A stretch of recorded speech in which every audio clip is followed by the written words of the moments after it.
You're listening to Talking to Teens, where we speak with leading experts from a variety of disciplines about the art and science of parenting teenagers. I'm your host, Andy Earle.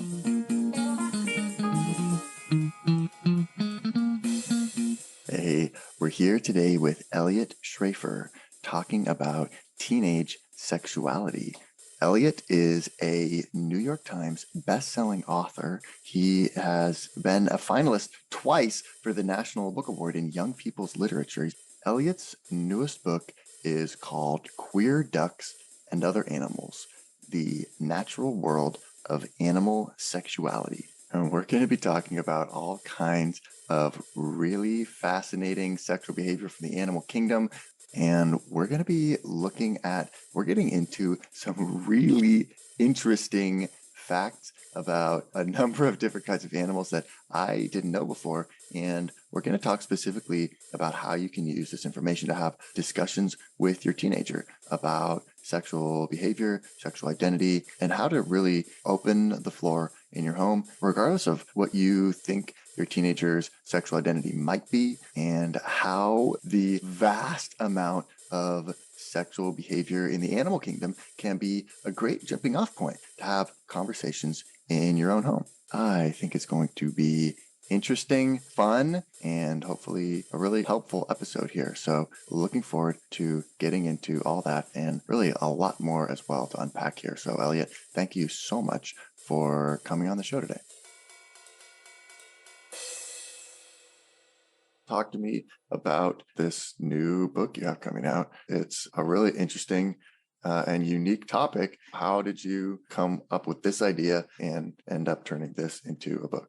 I've been writing YA fiction for a long time, but I'm also getting a master's in animal studies at NYU part-time. And so in the coursework, we had a lot of visiting scholars come through, and they talk about, usually biologists or specialists in a species. And when they were talking about their individual species, they would frequently mention that dolphins or the geckos or what have you would exhibit same-sex sexual behavior. But there was just like within the animal was their expertise. And I realize like what is going on here, because from the evolutionary biology point of view, the assumption would be that that's actually kind of an evolutionary dead end, right? Yeah. Because if an animal pairs off with an animal of the same sex, they're not producing offspring, so their genetic pool doesn't continue into the next generation. So I wanted to read more about it, so I was looking for a work that actually looked at the reasons for this and what it means for human sexuality and human identities, and the book wasn't out there. So I had that moment of like, oh no, it means I have to write the book. So am I being called right now? Yeah, exactly. Like there's a hole in the world and I guess I'm stuck now. I have to write it and write a book to fill it. And so I spent my 2020 researching all the various articles that have come out. And there's, Nature just did a study 2 years ago of the state of the field around this issue, and found that 1,500 different animal species have significant same-sex sexual behaviors in the wild, and it's just ticking upwards from there. And this is insects all the way up through more advanced creatures like primates and apes, and of course humans. So I did a deep dive into the material, and then the struggle was not finding enough to write about, but paring it down. So I focused on 10 different animal species that each help us unpack something about the human sexuality as well. So, we use the bonobos to look at the ways in which bisexuality operates in the animal world. And then with bottlenose dolphins, we look more at the sort of the male unions that they have, and also intersex animals like deer and sex-changing animals like fish. There's a deep dive into the wild diversity of the natural ways that animals express who they are, both through who they have sex with and also changing sex and having non-binary sexualities. That is so interesting. And that is such an area of animal life that, well, surprisingly is kind of just not on the Discovery Channel.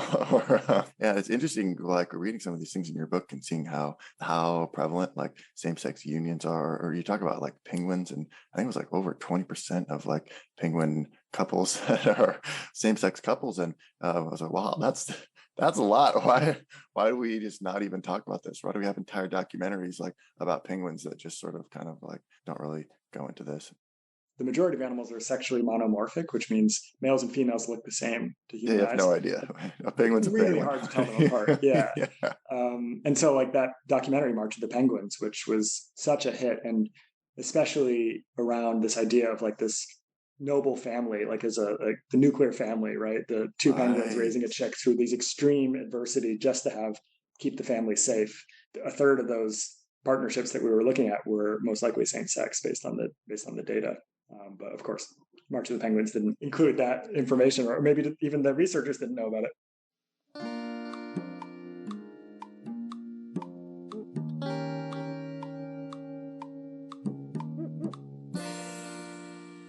As you kind of point out in this book, and I always learned in my evolutionary psychology classes, it's all about passing your genes on to the next generation. And so any behaviors that don't help with that, our evolution doesn't like those. That doesn't seem to be the case here with 1,500 species. What is going on with that? Or why does there seem to be sort of like this disconnect, this behavior that doesn't make sense? Where might it come from, or where might we sort of like the classic narrative of passing on the genes is maybe like limited or not telling us everything?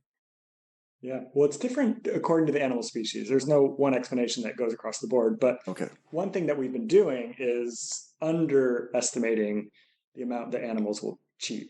So, like, even Ah, monogamous couples like penguins that come year after year to raise a chick together are having sex on the side all the time. And okay. birds are 90% of bird species are socially monogamous, meaning they choose a partner and stay with that partner for life. Yeah. But only 25% are genetically monogamous, meaning that their offspring are actually that partner's DNA. So there's a lot of bird canoodling. And when Oh, you factor that wow. in, all of a sudden there is very little evolutionary cost to having a partner who is of the same sex, because Yeah. if it's the right partner and they're doing the best job helping to raise your chicks, that's the important quality. And then if it's two females, they can get inseminated outside of the union. And if it's two males, males are known to like steal eggs from other birds within that population and raise them. Oh, wow. Yeah, just last year in the Dutch Zoo, there was it sounded like it was ripped from TMZ. There was a gay couple of Ah, penguins, ah. gay in quotes, but they stole an egg from a lesbian couple next door and then raised it.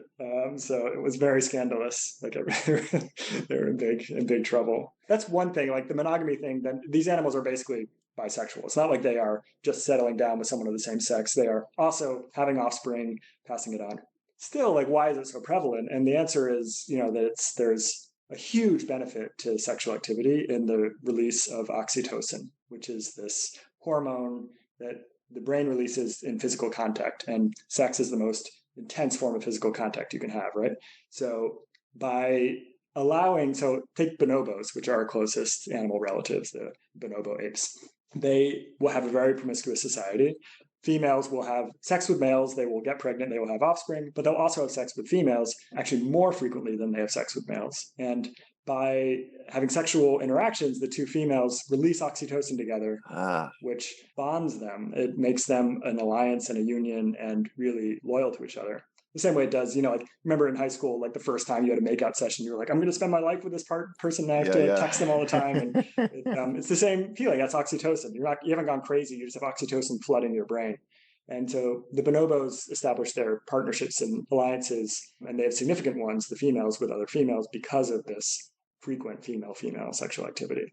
That holds true like everything from ants all the way through primates release oxytocin during physical contact. So same-sex sexual behavior is another avenue for it, and a way to get a social advantage and to do better and outcompete your neighbors if you have more allies. And that's one of the primary ways animals do it, is through sexual activity.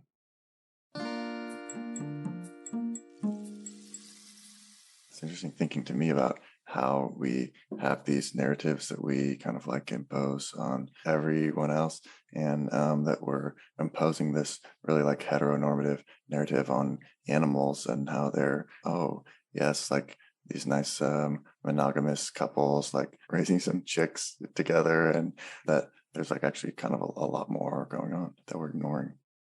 It's kind of that children's Bibles have that picture of Noah's Ark where it's all these animals, just hanging out on the ark, and it's like a boy and a girl elephant, and the girl elephant has a pink bow. The male and the female. Yeah, Right, exactly. right. Like that's the way it's meant to be. And that, you would, as humans, we also end up with that assumption too, right? So I remember in middle school, the big dialogue around homosexuality was like, it's Adam and Eve, not Adam and Steve. And that be like, because it rhymed, that had to be true, like an 11-year-old logic. Wow, that just sounds true. Yeah, that's Yeah, right. exactly. Like that's a really good set of words. And like this rolls off the tongue, so it must be right. And that just accords with this Noah's Ark version too, right? So the same ways we think about the animal world also reflect the limitations we put on other human beings too. It's funny because then it's like how we buy into these things that we don't really know that much about, but then it changes the way we think about ourselves or limits the way we think about ourselves. And if we have this idea that our desires and impulses are not natural or like going against the natural way of things, then that's hard. That doesn't feel good. It generates all kinds of like, I guess, shame or guilt or something like that. That's unnecessary, because if we just learned a little more and went a little deeper, we'd see this is actually, there's like such diversity of sexual behavior all across the animal kingdom. Like, you're not weird. Like, I think that's really an important aspect of your book. I've been thinking about that lately with the movement to censor or remove LGBTQ books from school libraries and from Mm, classrooms. And there's an underlying assumption to that, and it's a reasonable assumption if you have the set of values that lead to it. But and the assumption is that if you wall it out, like if you limit exposure to LGBTQ characters, then young people won't be struck by the idea that, oh, maybe I should be a lesbian, or maybe I yeah, should. let's not even put the idea in their head. Let's just, yeah, right. Like, let's go back to that stage when no one even had this concept and we all just were normal, quote unquote, right? I understand the logic, it just doesn't hold because it assumes that there is something unnatural around these behaviors and that they don't exist in the wild and in the rest of the animal kingdom. But when you know, like this research shows, that there's a wide range of sexual expression within the animal world, you realize that you can't wall it out. It is actually inherent and inborn in all animal populations, including human ones. So it's kind of like the call is coming from inside the house, you know, like it's Yeah, not right. like a book that can infect someone with this idea. Like it is part of our genetic heritage and what we got from all the animals that we co-evolved with.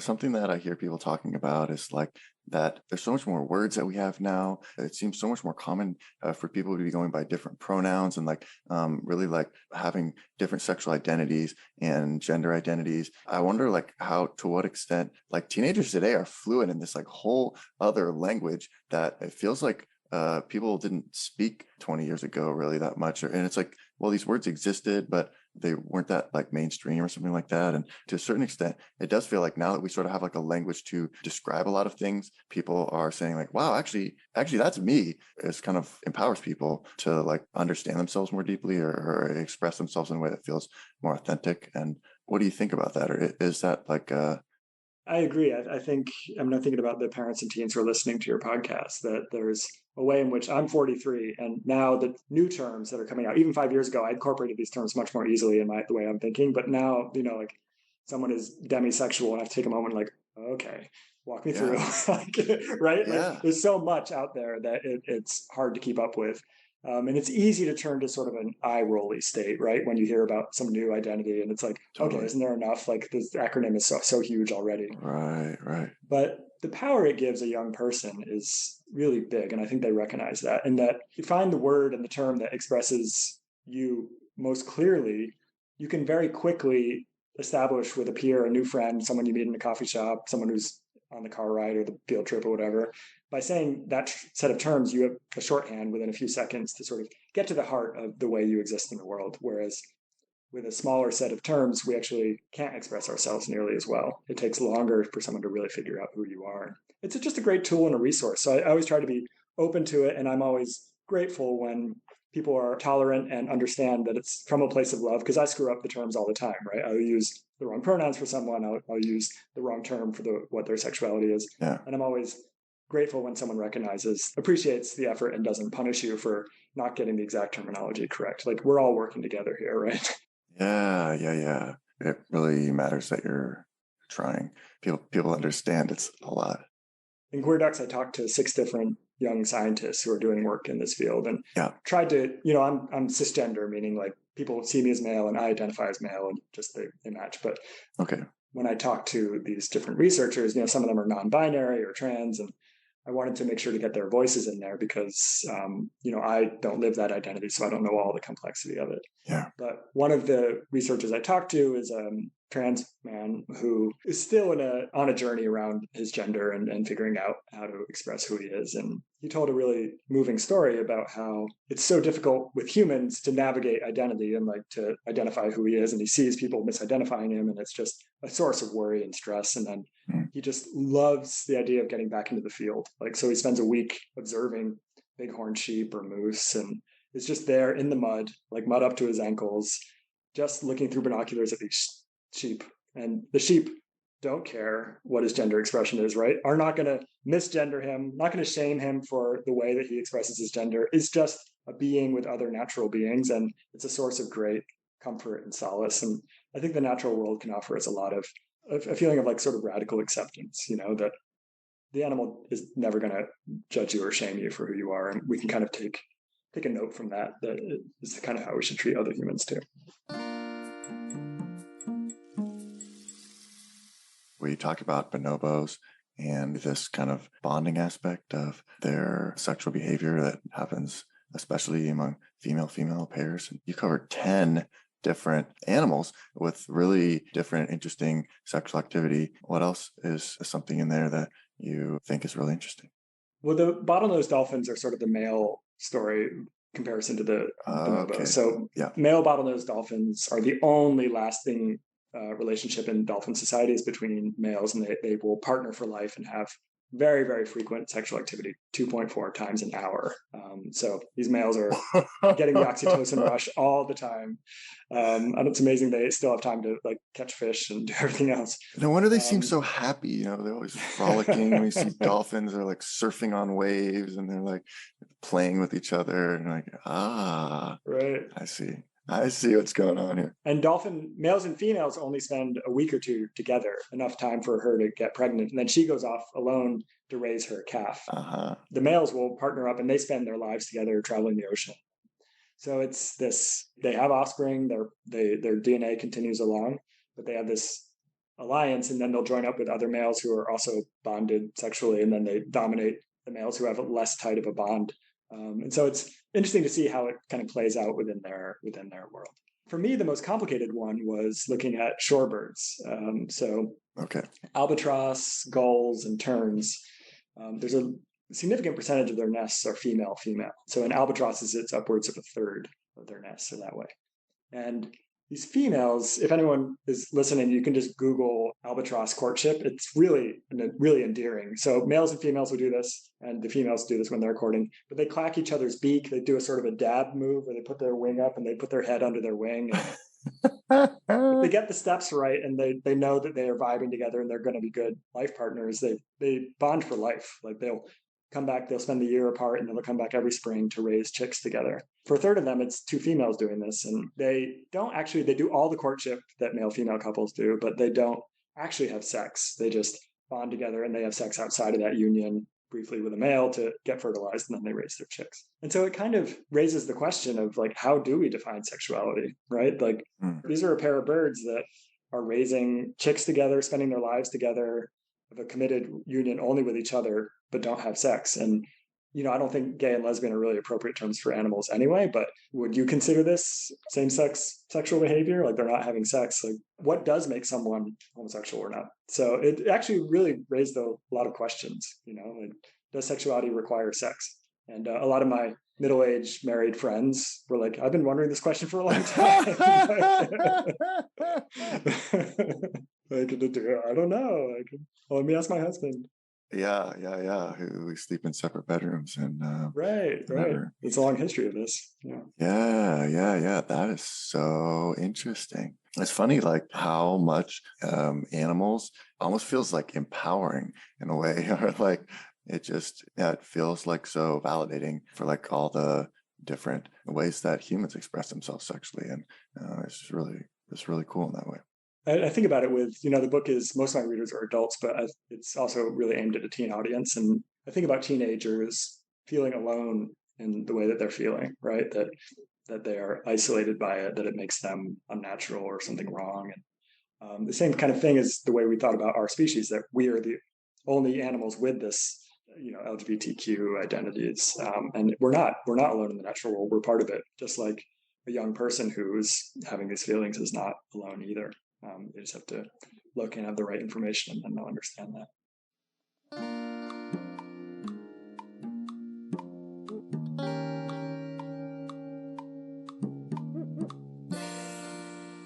A lot of this stuff would be just like so cool to have conversations about. Teenagers. Like reading this book the last few days, I've been having conversations about this with people like, dude, did you know? Let me tell you about dolphins. And everyone is fascinated that I talk to. I think this could like just create some really interesting conversations in your home that then also sort of just naturally, it's like metaphors. And I like how it's like so much easier, like, talk about a friend who's going through something or like struggling with something or wondering something than it is to talk about yourself. And like, I think, wow, it's even more smooth to talk about animals because that feels like even one more thing removed that also just lets us like think more about ourselves and about each other in sort of like a less threatening way. And so When I was a young person in the closet, and it took me years to come out to my family and friends, and I had like antenna up for any sign that someone was open to the idea, gayness or yeah, bisexuality or anything. Like just like listening to like a sign that they were okay with it, that they're willing to talk about it. And I think sometimes, exactly as you said, like if you talk about it in dolphins or in Japanese macaque monkeys, it's a sign that the conversation's on the table. Like this topic is on the table. yeah, Like the teenager would not have the feeling of like I'm personally implicated. Like we're talking about like gay people. Are you gay? Instead it's like, oh, some penguins are gay, and isn't that interesting? And like it's just a sign, it's just like a flag put up there that this is okay to talk about this, and an okay thing to be without someone feeling put on the spot if they're not ready to open up. yeah. Because I know, like with teenagers, I used to be a one-on-one SAT tutor, and so I worked with teens all the time. Ah, okay. They are closed off unless they are ready to crack open, and it's very hard to get someone who's unwilling to speak about something to start if they're a teenager. So Yeah. any tool in the arsenal is helpful, I think. We're here today with Eliot Schrefer talking about teenage sexual behavior and looking at all kinds of sexual activity all across the animal kingdom. And we are not done yet. Here's a look at what's coming up in the second half of the show. In clownfish, you have, like in Finding Nemo, a female in charge and then all these males beneath her. If she dies, whichever male is at the top of the male hierarchy will turn female within an hour or two and become the group's female. Queer is a really, really old word. They used to call, witches queer, right? Centuries ago. So it's been in English for a very long time. Up until the 1990s, it was always used pejoratively, right? Like especially in the 60s, 70s, 80s, that queer, it would be a really negative way of talking about someone. In the 90s, there was a sort of a movement afoot to reclaim the word, to kind of love away the hurtfulness of it. And that's when, disciplines like queer theory and queer history were born. And it was taking back the word and reclaiming it. One other insect chapter in there, and it's the fruit flies. And I think that actually might be interesting to people who are listening who are in families, because it's a way of approaching sort of the nature versus nurture question around, Ooh, does it come from genes or does it come from the culture? What are the sources? And when someone wants to do research on genes, they always turn to fruit flies because they have a really simple genome. When they want to look at sexuality and see, like, is there a gay gene? The first place scientists turn were fruit flies. In the 90s, the scientists published out of a lab that they had found the gay gene, that they had turned fruit flies gay. And so there's video of it. It's really kind of fascinating. They'd have these fruit flies in a petri dish, and it is all male fruit flies, and they are all sort of in a conga line of just having sex just in a line all around this petri dish.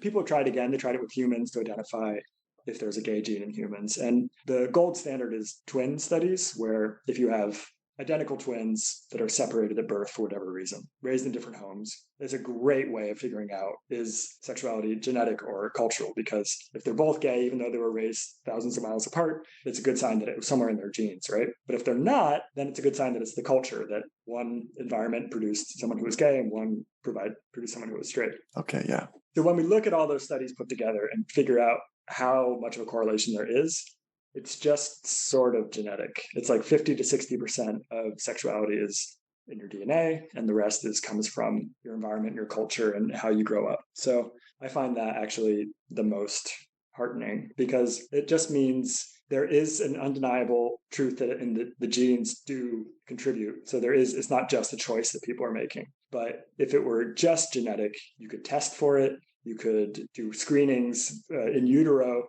to find out if your kid was going to be gay or lesbian or bisexual or anything. And that adds a whole host of really kind of horrific outcomes potentially. So I think that mix is actually kind of what we all should be hoping for anyway. Want to hear the full interview? Sign up for a subscription today. You get access to all the interviews I've conducted, as well as new episodes weeks before the general public. It's completely affordable, and your subscription helps support the work we do here at Talking to Teens. Thanks for listening. I'll see you next time.